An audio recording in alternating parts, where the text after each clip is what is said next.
So Jeff combines positive psychology and play to heal workplaces, help teams build psychological safety, and assist individuals in addressing their biggest challenges by embracing a play-oriented approach to work. I mean, look at the guy's bow tie, you know? It's a good start. Jeff was selected by Bamboo HR and engagedly as one of the top 100 HR influencers and has been featured in the New York Times, Mashable, Upworthy, Huffington Post, Shondaland, Wired, and NPR.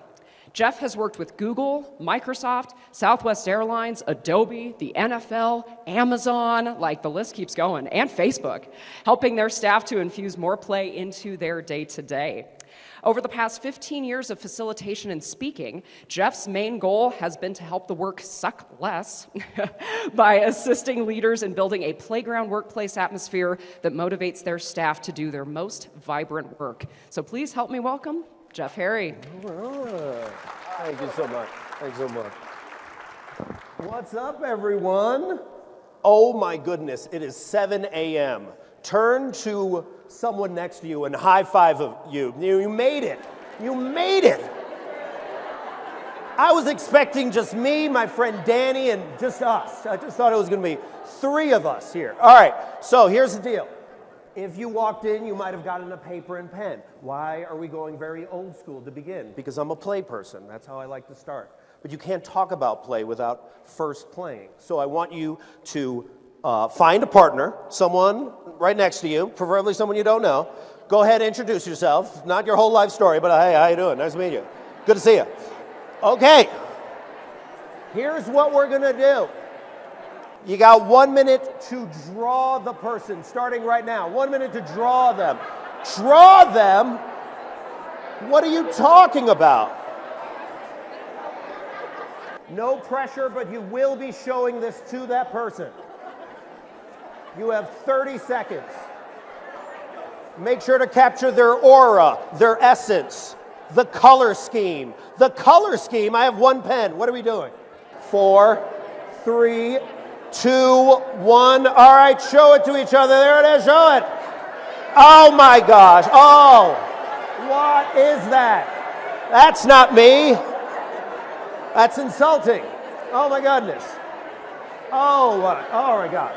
Okay, I'm going to give you another chance. Take your piece of paper. I want you to flip it over. Now get a good look at your partner, all right? If you need to apologize, go ahead. Go ahead. Apologize. I'm so sorry. I didn't mean to. I'm going to give you another chance. You have 30 seconds to draw them, but you have to do it with your eyes closed. Eyes closed. No cheating. I know the cheaters. I see them. So you got to draw them again, but only 30 seconds. Again, make sure to capture the aura, the essence, the color scheme, the background, what they're wearing. I don't even remember what they're wearing. Keep your eyes closed. You might have already forgotten, am I drawing eyebrows, hair? I don't even know what I'm drawing anymore. Am I on the page still? 5, 4, 3, 2, 1. All right, reveal. Show it to each other. Why are some of these better? Why are some of these better? Some of these are better than the first one. How is that possible? High five your partner. Sign it in the corner. Go ahead, sign it in the corner like an artist, and go ahead and hand it to them. If you get nothing else from this talk, you get a horribly drawn picture that you can put on your fridge or in the garbage. Okay, there's a reason why I did that. Not just because, first to wake you up, which is 7 a.m., there's a guy with a bow tie talking to you. You're like, what is happening right now, right? So that's one of the first reasons, just to wake you up. But the second reason is to ask you this question. Which version did you judge yourself more with? Number 1, where you could see, or number 2, where you couldn't? How many people judge themselves more with the one where they could see? Okay, all right. How many people judge themselves more with the one where they close their eyes? All right, there's Danny in the back. Of course. So this confuses me. I do this all the time, and I always ask, and most people say number 1. You had more time, and you could see. So why'd you judge yourself more? Just throw it out. Why? Because I could see, and I was like, this is going badly. And I'm going to have to show this to somebody. Why else? The expectation, right. There's this, everyone was like, I'm not a drawer. like, I'm not, I have to be perfect all of a sudden, and then I have to show this to someone else. And part of the reason why we do this is, so I'm a play person, right? And I talk about this in a whole other talk, but perfection is where burnout comes from. It's where you, I have to be this way. I have to be an artist. I never told you had to be an artist. Like, that person doesn't care, right? It's like, whatever. But for you, you're like, it's got to be perfect, right? And the opposite of perfection is play. And perfection is rooted in ego, shame, constantly trying to be right, entitlement. Have you ever hung out with someone that's entitled? Isn't it just the worst to hang out? It's just not fun, You're eating lobster, and then you're like, this lobster's good, and they're like, but it's not as good as the one in Paris. And you're like, shut up right now. You're so annoying. So that perfection, right? And we want to get out of that. So we want to get into the play realm, especially today because we're talking about Ted Lasso, right? How many people watch Ted Lasso? Raise your hand. There we go. Let's go. A lot of Ted heads up in here. Okay, so Ted was all about play. So we want to be in play today. We want to be in curiosity. For many people that have watched the show, and even for the people that have not, he would always say, be curious, not judgmental, right? Don't be judgmental of yourself today. Heck, for the rest of this conference, let go of judgment and just be curious, especially because we're going to be doing a lot of different things here. I'm going to be suggesting other play things to do, and the judgmental side of you is going to be like, I don't know if I want to do this. But I'm asking you to be curious. I'm asking you to be playful. Are you down to do that? Sweet. All right, so let's get into it, everyone. So, this is about Ted Lasso. And I'm just going to give you a heads up. For all the Ted heads, I'm not going to talk about Ted Lasso enough. You're going to be like, every slide needs to be Lasso. We should just watch the show. Just turn the show on, and we should just watch it. So for the Ted heads, I'm not going to talk enough about it, right? For people that have never seen the show, you'll be like, hey, this guy is talking a lot about Ted Lasso, like almost too much. So no one's going to be fully pleased, right, as we're covering this Ted Lasso-esque show. But I'll give you background for the people that don't know what we're talking about. But first, let's start here, right? So the third reason why we did that play exercise is something known as attunement. And attunement is the first way you play as a baby.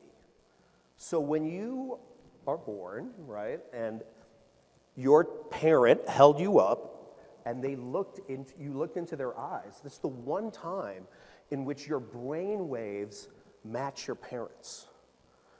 And at that moment, that is when you truly feel seen. And then what happens is then people look for that for the rest of their lives. They look for it in their relationships, they look in their friendships, they look for it in work. And you can feel when a room is attuned, right? And part of the reason we did the play exercise is even if it's just a little bit, you feel slightly more attuned with this person. You haven't had a conversation with them, but you randomly have drawn a poorly drawn picture and handed to them. So there's some sort of play that's already been built. And if you notice, if you ever watch a show, Ted is constantly trying to create attunement. He's always playing. He's always joking around. He's always bantering with his team, with his colleagues, with the community, and that's how they get on the same wavelength. And you feel that when you're in a good meeting. I mean, most meetings, let's just cancel most meetings. Can we just agree about that? Right, but when you're in a good meeting or you're vibing with someone, you get them and they get you. And that's what we're looking for. How do we build a certain level of attunement, and how do we do it in the realm of both healthy masculine and healthy feminine leadership? So I'm going to get into that. But the first thing that I want to dive into is I want you to visualize a toxic leader. Okay? You're like, why? Why would I do that? Why are you bringing up trauma from the past? What are we doing? Okay, so I just want you to visualize someone from the past. And what are the words that you come up with when you think of a toxic leader? Just throw them out. Dictatorial. What else? Narcissist. What else? Controlling. I heard a word that starts with the letter A. Got it. I got that one too as well. Got it. Anything else? Disrupting, right? Ego. Oh my goodness, right? Okay, good. All right. So do you feel that? Now feel it in your body. You're like, ugh. Like you get all clenched. Do you even want to go to work when you think about that person? So okay, so shake that off. Go ahead, shake that off a little bit. All right, now I want you to visualize a leader you admire. Like your work bestie, your work husband, your work wife. I don't even know about those terms. Let's talk about those. But what comes up when you think of that? What are the words? Open, supportive, engaged, positive. What else? Safe, like inspiring, right? You want to go. You're like, are they going to be at the meeting? Okay, I'm only going to go if they're going to be at the meeting. Are they going to be at happy hour? Ugh. Chad's going to be at happy hour. No, I don't know. I want to go. So even that, right? And you feel it in your body as well. This directly affects our productivity. This directly affects retention, recruitment, burnout.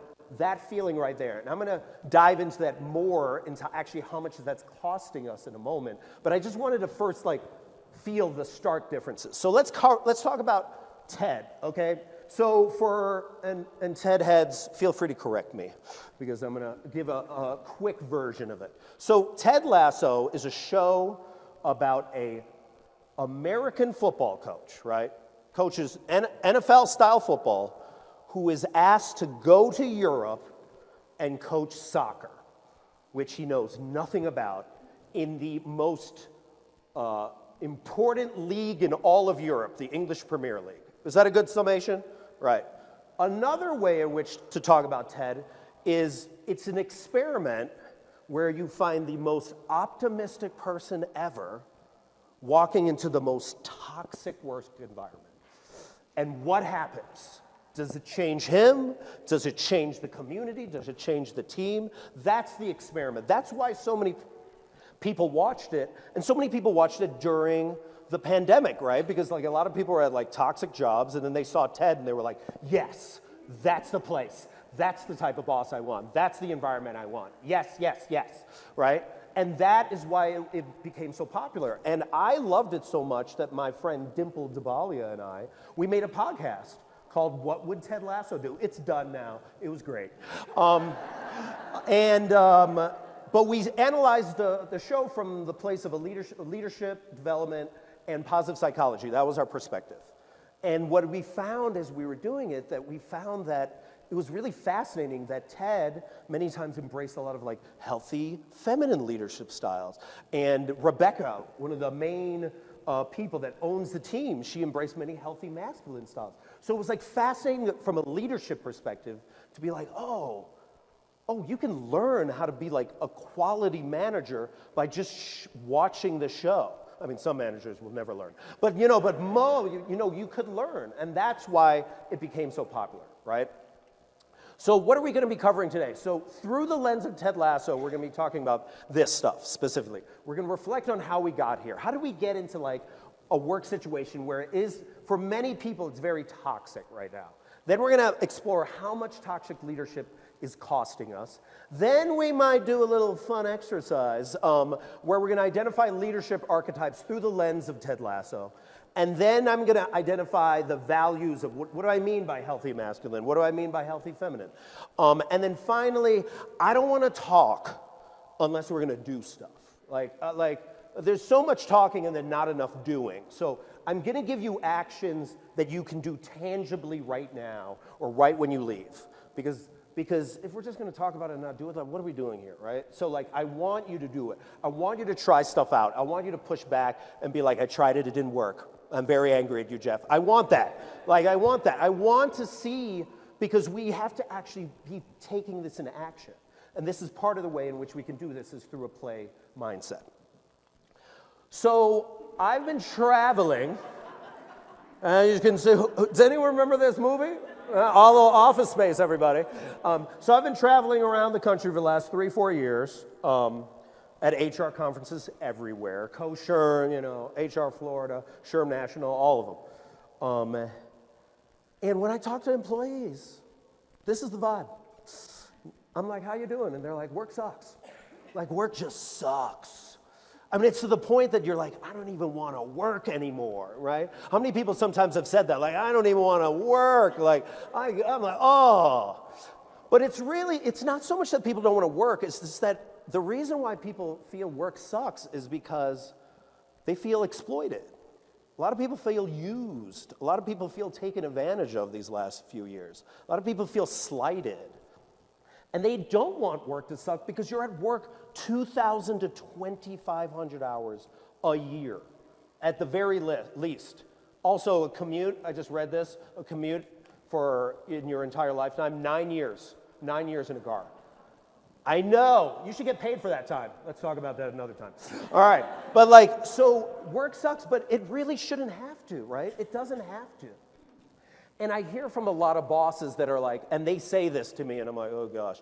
And a lot of bosses will be like, nobody wants to work anymore. Have you seen, even Kim Kardashian's like, nobody wants to work anymore, and nobody wants to work. And it's like, no, it's not that nobody wants to work anymore. The people that are, the bosses that are usually saying that, it's the fact that like nobody wants to work with them. No one wants to work with you because you're like, you have that style of like my way or the highway. Like, okay, calm down, you know, what is that? You know, like this is, so just to give you a background for the people that don't know, this is Rupert. He is one of the evil characters in the show, and his main job is to sabotage the team. He sabotages Rebecca, the owner of the team. She tries to sabotage Ted, and then eventually, third season, it's great, he does something else. I won't tell you. But what's interesting about him is, have you ever heard the phrase, hurt people hurt people? Like you can tell, like he's hurting. You can tell, like he's lonely. Right? You can tell like he's sitting in his toxic masculine because he's like trying to constantly prove how strong he is, right? And the whole time it's coming from a very insecure place. So the reason why I bring him up is because we're gonna have to first dive into that. The opposite of Rupert is the team. So this is AFC Richmond. This is Jamie in the front, you know, all right, for the people that, yeah. And they are learning a Taylor Swift song right now. They should be practicing, but I believe they're doing a Taylor Swift rendition dance, okay? And they are constantly attuning. They are constantly playing with each other. They are constantly, and because they're able to play, they build a certain level of psychological safety where they can actually call each other out, where they can actually be honest with one another, right? Play is very healthy feminine, right? While toxic masculine is like very strong, it's like everyone has to be individual. So when I talk to employees, what they constantly are telling me is this, right? They want to feel seen, they want to feel heard, and they want to feel appreciated. Now, you've heard that many times before. It's very cliche. But what does that actually mean, right? To feel seen is just like, do you see me as a human being? Like, do you see me more than just a cog in your machine, right? Appreciated, are you paying me? Are you compensating me for what the work that I actually do? And then heard is like, do I complain about something and it doesn't fall into a black hole, never to be talked about again? Or do you actually understand? So this is a question you should be constantly asking yourself. What are we doing to make sure our staff feel seen, heard, and appreciated? And what are your leaders doing on a regular basis to feel seen, heard, and appreciated? Okay? So when we're talking about like toxic masculine leadership, what do we think of? It's stuff that we talked about earlier, right? Rupert, very, very much about bullying. Has to win, no matter what. Willing to break all morals in order to do it. They're constantly restraining any emotion except for maybe anger, right? And maybe, exerting power. Constantly trying to show a certain level of aggression to like show how strong they are, right? Now, when I think someone says toxic masculine leadership, they're like, oh, well, that sounds like you're anti-men. And I'm like, I'm a man. I identify as a man. I'm a cisgendered man. We're not talking about gender. We're talking about a style of leadership, right? So anyone can exhibit toxic masculine leadership. Some people feel as if they have to. I've spoken to many women CEOs that are like, I have to actually act like my counterpart and be even meaner because that is what is celebrated here, right? This is Elizabeth from Theranos. This is Jeff Bezos from Amazon. Same exact style, right? Not caring about their employees, breaking many morals, bullying and scaring their staff into actually getting work done. But what I've realized is that toxic masculine leadership has actually cost us dramatically. Great resignation, motivated by that, right? Quiet quitting, motivated by that. What's happening right now with all the strikes, completely motivated by this, right? That's my theory. Other people will be like, I like Elon Musk. Okay, good luck. But for others, right, like all of these individuals, where's WeWork now? What's going on? That's not even around anymore. This WeWork guy just got a new investment of, I think, $120 million after he lost $40 billion. What are we doing? So we are constantly celebrating this toxic masculine leadership. Why? Why are we doing that? That is the framework in which we're walking into. So when you have that framework, you come up with situations like Twitter. So like, how many of you have seen the debacle that is Twitter right now, right? And what, does any of you want to work for them? Like, does anyone want to even be in, do you think there's any innovation happening at Twitter, or X as we call it now? I mean, even just looking at the logo, you're like, I don't want to go there, it's X, like, I don't even feel like going, right? It's not a safe space on the platform, it's not a safe space in the workplace. He's created this culture of fear, and now there's no innovation available, right? Yet, he's considered a genius. And what is happening with that? So, on the flip side, you have humanity, you have compassion, you have empathy. This is why Ted Lasso was so popular, is because it was just everyone else was celebrating these toxic leaders. Succession. How many of you watch Succession? Oh my God, I mean, I felt trauma watching Succession, right? Or Billions, or any of those shows, right? They're just so toxic when, frankly, humans want to be treated like humans, right? And think about it, HR, we are the only department that has the word human in it, if you think about it. Yet we're asked to not be human in a majority of the things that we're told to do, right? Like, that's crazy. The fact that the reason we got into this is because we like humans, and we want to look out for them, and then we're shackled by that. And I'll get into it later on, but like, when someone tells me HR is not a revenue-generating department, I'm like, do you know how many fires I put out? Do you know how many times my CYA saved you, all right?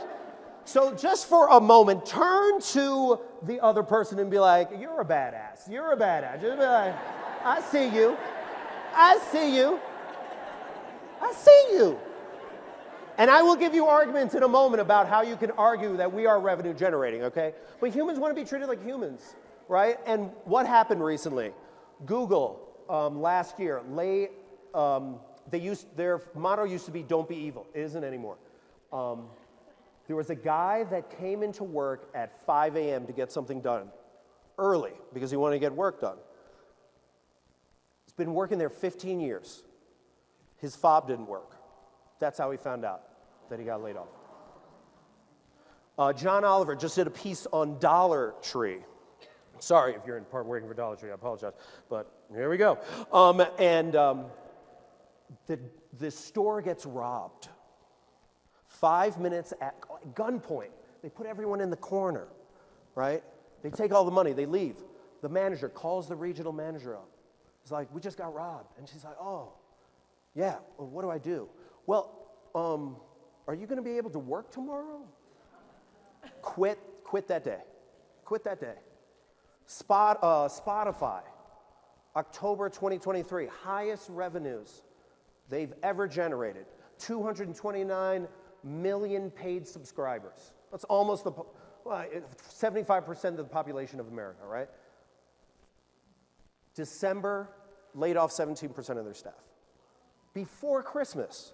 Like, what are we doing? Like, what are we doing, right? Like humans want to be treated like humans. Where's the humanity, right? This is what we're talking about. This is where you come into play. This is where we help, where we talk to that CEOs. It's like, I got a new idea to generate revenue. And I'm like, is it laying off more people? Because if not, that's probably not what we should be doing, okay? So humans want to be treated by humans. Now, John Amici talks about how work culture is defined by the worst behavior tolerated. So if you get nothing else from this talk, just do this. What's the worst behavior you're tolerating? Deal with that. address that, if you simply, as I say it, I could just hear people being like, oh yeah, we tolerate that. Why do we tolerate that? If you just address this, it would change so much of your organization. It would raise all boats, right? And going back to Ted Lasso, so Rebecca, let me give you a background, right? So this is the first episode. I won't spoil everything for you. But Rebecca, the first episode, Rebecca is the owner of the team. She just inherited the team from her ex-husband, Rupert, right? So now she owns the team. What does she do? What's the first thing she does? This is the manager. He walks in, you're fired. First thing. Why? Why did she fire him? She was like, well, you know, on top of the fact that you're misogynistic, on top of the fact that people don't like you, on top of the fact that you don't like human beings, that's a problem. You know, you just shouldn't be here anymore. She just let him go. Now, the reason why I bring this up is I'm going to ask you a question, and it's both going to be a simple question and also a hard question. How many of your managers, are you ready, like people?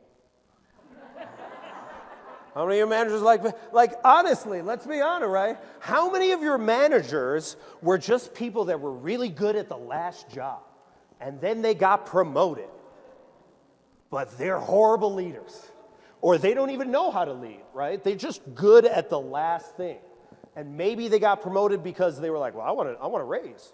Well, do you like people? Well, do I need to like people? Well, you will be leading people, you know. But that's a valid question. Like, how many of your managers may not be in the right position? Now, there are other ones like, you know, Jamie. He's a soccer player that plays for AFC Richmond. At first, they didn't know if he was the right person for the position. Maybe he's interested in getting better as a leader, right? Maybe he's interested. Maybe I can train them. But right now, you probably have a lot of managers that are ready to be leaders. And you're not alone. There was actual study that recently happened that 86% of managers are accidental, meaning they never were trained. They just got moved up. No wonder 1 in 3 people are quitting. Never trained. And then here's the best part. When you ask managers, what's the thing they hate most? They're like, training. And you're like, oh gosh. So there's a lot of people either not in the right position, or you have to be honest with them and be like, okay, you got to get better in these certain ways. And you have to want to get better. Not like, okay, I'm going to read one Brene Brown Daring Greatly book and then I'm ready to go. I'm ready to go. You know, like, no, I need you to be in this, I need you to be a leader. And if you're not, then let's figure out some other place. But that one thing, one question, figure out who are your managers that can actually be leaders, and do they have the potential to actually be leaders? Right? And who wants to be there and who doesn't. So what happens when you keep that person in that position of power? This is where toxic masculine leadership shows up. Because a bad manager starts to bully. A bad manager starts to be like, my way or the highway, or how come everyone can't be just like me? You know, like, look at Elon Musk. He is right now making robots because he can't manage people. Like, that's how bad it is that he's going to invest almost, you know, like $50 billion to make someone listen to him, because normal people are like, no, dude, I don't want to listen to you. Like, you're not a cool guy. Like, so SHRM did this study back in 2019, $223 billion. Remember, this is 2019, so these numbers are much higher now, right? But what does that mean? Like, that's a huge number. All right. We're talking about revenue generating. Let's talk about revenue generating. This is the arguments. Okay, so how many people have brilliant jerks at their job? They're like, they bring in the money. Yeah, you know, like when you're like, why don't we let go of Chad? Is there a Chad in here? Okay, I'm sorry. I'm going to reference you if you are. I apologize. But like, why are we, because Chad is a brilliant. He brings in $300,000. Look at him on the sales team. Yeah, he catcalls people from time to time, and people now don't like him, but he brings in the money. Oh, really? Okay. All right. Let's see. Okay. Well, do you know Chad's in charge of 10 people? And because he's a toxic masculine leader, a Michigan State study found that productivity drops by $14,000 per staffer. So if he has 10 staff, that's $140,000 just lost in productivity. Mind you, this is a Michigan State study back in 2015, so the number's probably higher at this point. Okay, but so what? You know, he still brings in the money. Oh, okay, how many people have quit because of Chad? 4? Let's say 5. Let's say 4 or 5 people quit because of Chad. How much does it cost to replace someone? 6 to 9 months of someone's salary. 6 to 9 months of someone's salary, all of a sudden, he's not looking that great. All of a sudden, like, it's either breaking even or losing money. And then, what about the lawsuits? What about, how many of you have to deal with lawsuits? Raise your hand if you have to deal with lawsuits. Look, did you see the painful hands as they lift up? They're like, oh, the lawsuits alone, $75,000. This is a number I got from a few different employee law, and they were saying this is just the start. This is just the discovery. This isn't even the settlement part. That's why I even added even more money on here, right? So all of a sudden, Chad is not looking like a brilliant jerk. He's looking like the not so brilliant jerk, right? And this is the money we save. So when you're like, okay, how is HR a revenue generating organization? I've talked people out of not quitting. I've helped managers get better so that other people don't quit. I've actually gotten toxic leadership out, so it changed the entire organization. All of that is revenue generating. All of that. You know, how many times has a CEO been like, I have a really great idea, and I'm going to tell the whole group, and you're like, what is your idea? That's a horrible idea. Why don't you tell me, and then I will translate it into human speak, because you do not know how to do that, right? So all revenue generating. So give yourself credit for that. Recognize the power that you're actually doing in that. Got it? All right.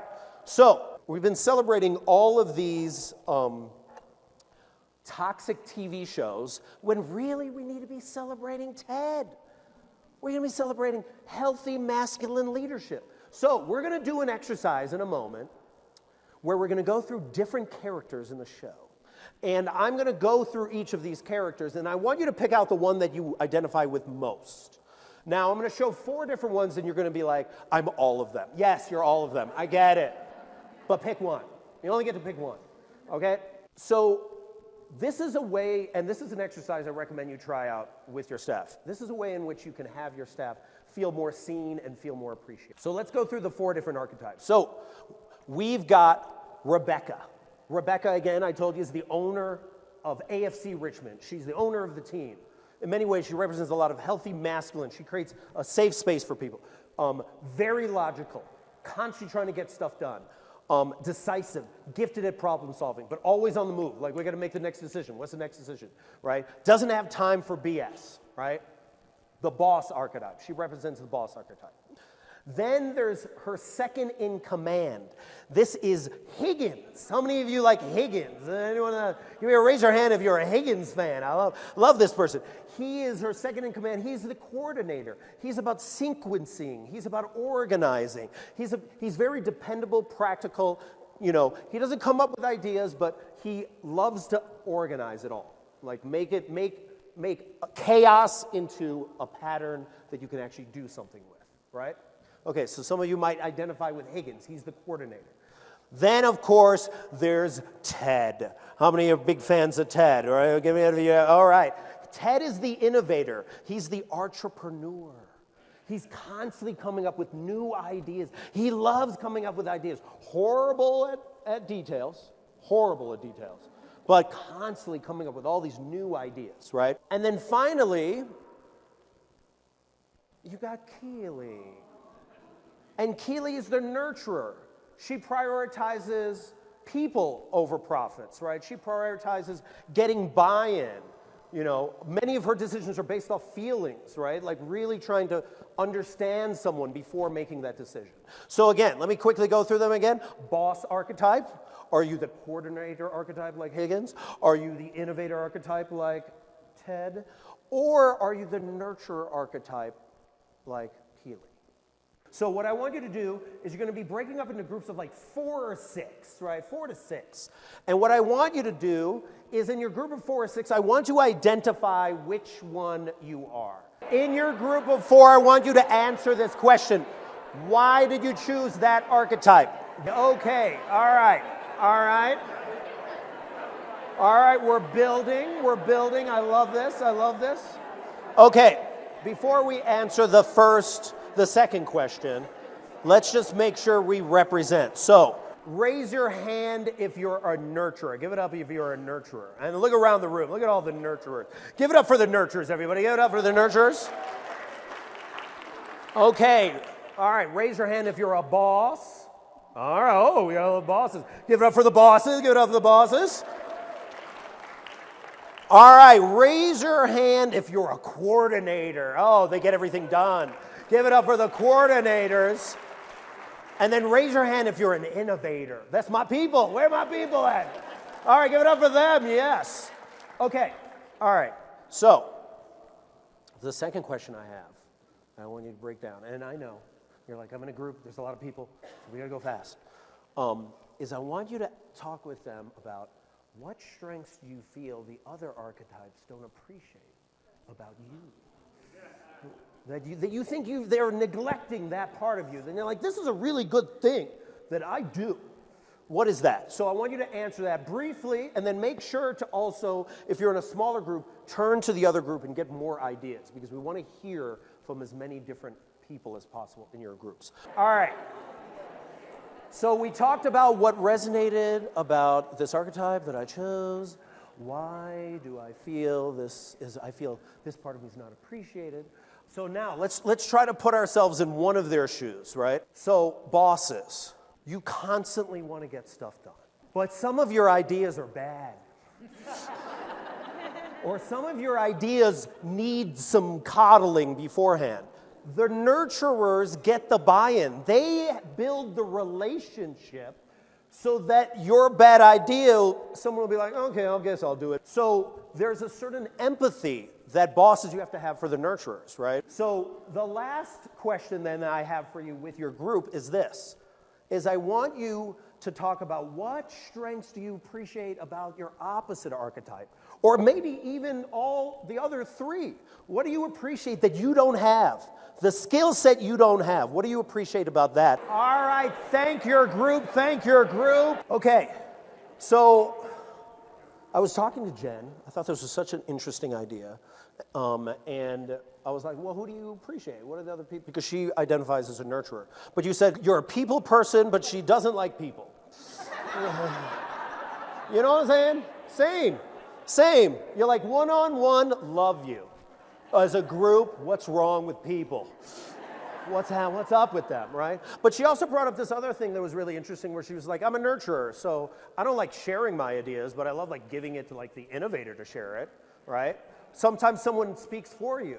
And the part of the reason why we're doing this, and again, very Ted Lasso-esque, is because we're trying to build empathy.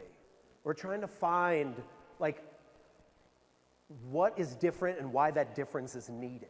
Because when you watch the show and you watch the team, everyone has a role. Everyone is necessary. And when you hire just a bunch of bosses, what happens? It's not a fun place. It's not a fun place, right? If you hire a bunch of innovators, it's just a bunch of people that are like, I got a great idea. So do I. I got to do it. Are you going to do it? No, none of us are going to do it, but we can just talk about it. We need some coordinators to actually help us, right? So there has to be a certain level of empathy and compassion that we're building, and it's hard, and this is the challenge I'm going to put out to you, is the next time you get really frustrated at someone, ask yourself, okay, what is it that they have that I don't have, that I need, that is needed here, rather than be like, I'm the best, I'm the hero, everyone else is the villain. Like, we got to let go of that black and white type of thinking, right? And be like, what role does everyone play? So where this actually ties into then is here. And this is a really great exercise. I do this a lot when I'm running workshops, is ask yourself, what traits does your team currently have? Or if you're looking at teams, trying to help out departments, what traits are currently, do we have? Oh, well, we have a team that is really focused on profitability, right? They are very logical. They care about shareholder value, right? They're very commanding and controlling. Sometimes that's needed, right? So that's the first question of like, okay, what traits does our team have? okay? And then asking the question, okay, what traits are missing? What's missing right now, right? How much have we cultivated emotional intelligence in this team? How much are we allowing for people to follow their intuition? How much collaboration are we doing rather than constantly competing against each other? Like if you saw that in the show, they constantly were collaborating together and not fighting against each other. When they were fighting against each other, you couldn't get stuff done. So you do something like this where you identify what you have and what you don't, right? Okay, we are missing more coaching. We need more people that are really good at coaching, inspiring, rather than just commanding and controlling, right? And then after you do that, then you do the big reveal where you find out, oh, okay, we're skewed to one side. We're very masculine or very feminine in how we show up for our leadership. And how do we find balance? Because again, we're not talking about gender. You could identify as male, female, non-binary. We're talking about leadership styles, right? We have to recognize we're all on like a gender spectrum when it comes to leadership. So where does your staff fall? Because going either way in an extreme way is problematic. It's dangerous because then you can't get stuff done. And we really need to find that type of balance, all right? So traits of healthy masculine, the best way to describe it, they build a container. They build a safe container for which people can play, right? There's healthy masculine connection between Ted Lasso and his assistant manager, Coach Beard. They are willing also in that container to share vulnerably, to actually call each other out when someone is being disrespectful. This was probably one of the main reasons why Ted was such a great leader, is because he had Coach Beard that actually could call him out on stuff.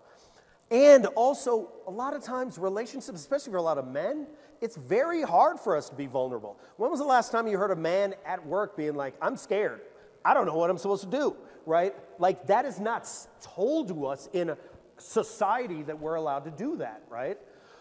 The other part, though, regarding healthy masculine leadership is that, it can be exhibited by anyone. Rebecca, much more healthy masculine than actually Ted. In this picture right here, she is actually protecting Ted from the press pool that's like roasting him right now. And she stands right in front of him, notice, right? Building a safe space between her and the press pool. And she's like, why are you acting this way? Don't act this way. You're not allowed to act this way. This is rude. You know, he's come all the way from America to actually try to save the team. Show some respect, right? So creating a safe space. So those are the traits of healthy masculine, right? Then the traits of healthy feminine are a lot about flow. They're a lot about intuition. They're a lot about collaboration. Play, I'm much more healthy feminine than masculine because I'm all into play. I'm all about self-development. I'm all about collaboration. I'm all about systems thinking, like how do we actually take this chaos and make it into a pattern that actually can work, right? So we're missing this. In a lot of organizations, especially corporations right now, we're missing the ability to create inclusivity. We're missing the ability to build intuition. We're missing emotional intelligence significantly. So this is what we need to start cultivating in organizations, right? Now, a great example of this is the former Prime Minister of New Zealand, Jacinda Ardern, which my friend Sarah Serrani just met at Harvard.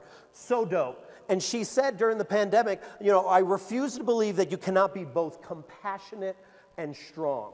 Right when COVID hit, what did she do? She closed the borders. She was the first prime minister to close the borders, right? Creating safety, healthy masculine, right? But then she realized they weren't making enough money, and people were like, how do I do work? So she was able to find funds. People were receiving about $3,000 to $4,000 a month just to help with finances. She found the money for people in the country of New Zealand. What happened because of that? Lowest COVID rates in the world, lowest death rates. Literally, healthy masculine, feminine leadership saves lives, right? In that instance, creating safety. So as we wrap up here, these are the questions that I would put out to you. If there's any slide that take a photo of this slide, okay? Because this is the questions that what are you doing? And I'm going to add a few extra questions on here, right? How are we building attunement right? What are you doing to build attunement? How are you making sure your staff feels seen, heard, and appreciated? What is your leaders doing to make sure your staff feels seen, heard, and appreciated? What is the worst behavior you're currently tolerating? Why are you tolerating that behavior? Let's take that out. Who right now exemplifies the healthy masculine leadership that we need, the healthy feminine leadership? How do we cultivate more of that, right? And then, for the nurturers as well, to help out, whose buy-in do we need? Who are the people in positions of power to actually start implementing this stuff so that we're not just talking within our silos and not doing anything? And then lastly, and this is the hardest question, when you leave here and you get back to work and it's a blur and you're like, how was that conference? You're like, it was a lot. What's the first conversation you're having? What's the most important conversation you're having to start cultivating this balanced form of leadership? All right? Now, I always wrap up this way where, and this is such a poignant scene, by the way, so when you watch it, oh, so good.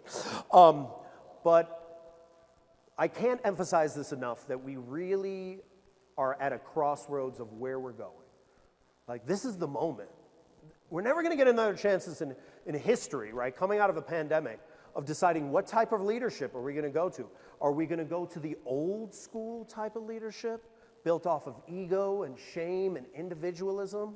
You know, the side of like the Elon Musk. Are we finally willing to embrace a future of work built off of compassion, empathy, shared humanity? You get to decide that in your role right now. Every decision you make is this, each and every day. So be asking yourself, we're talking about layoffs. How are we doing this with a certain level of compassion and empathy? We're giving raises. How are we doing this, right? How are we, keep asking your question, what would Ted Lasso do in this moment, right? How am I infusing a certain level of shared humanity into this so that we all feel seen, heard, and appreciated and valued? Because that's why we want to come to work, because we care about humans, and we want to treat humans like humans. Cool, everybody? That is it. It's such a pleasure.